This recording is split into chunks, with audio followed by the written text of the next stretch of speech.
Well, earlier I spoke to Abeer Etefa, who is a spokesperson for the UN's World Food Programme.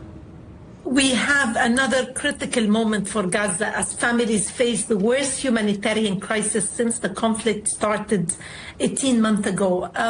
The World Food Programme has now depleted all of its food supplies and food stocks that are meant for desperate, displaced families across Gaza.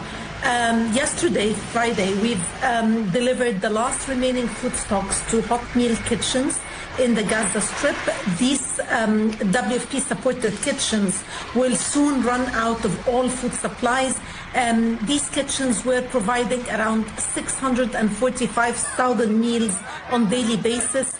It's a small meal that gives people, less than 25% of their daily nutritional needs, and this is a lifeline. Talk to me about the situation regarding yourself and other humanitarian organizations. Are the others supplying food into Gaza in the same situation as the WFP?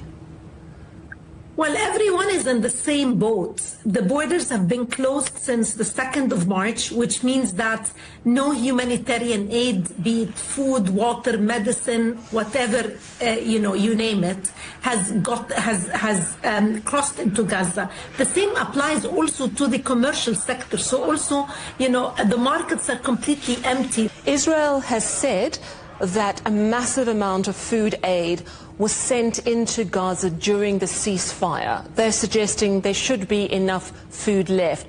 What is the WFP's response to that sort of statement?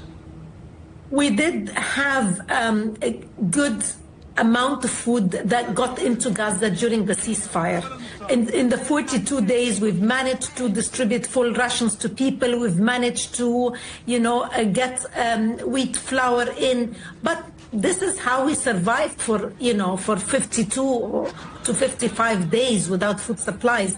Do you have any options to get food, more supplies into Gaza if these border crossings remain closed? The only way to get supplies into Gaza is via land and to be sending these convoys of trucks. We have 120,000 tons of food supplies sitting on border crossing points, just like, few miles from the people who need it. What we need is that these borders open so that we can get these supplies to people before it's too late. Talk to me about the current situation in terms of health and nutrition within Gaza, because this is a people that have been under sustained shortages for a long period of time. Well, what we know is that families are surviving on one meal a day. Many are skipping some days so that they can have their children eat. We know that there are, thousands and thousands of children are at risk of severe malnutrition because they haven't had the ability to have, nutritious food.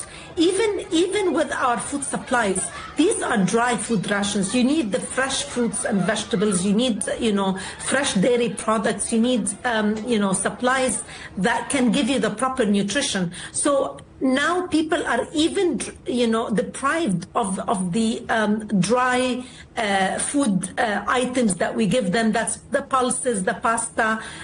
You cannot survive on that. So we expect that there are high rates of malnutrition across Gaza. It's just that the ability to do proper assessments is not there with the security situation.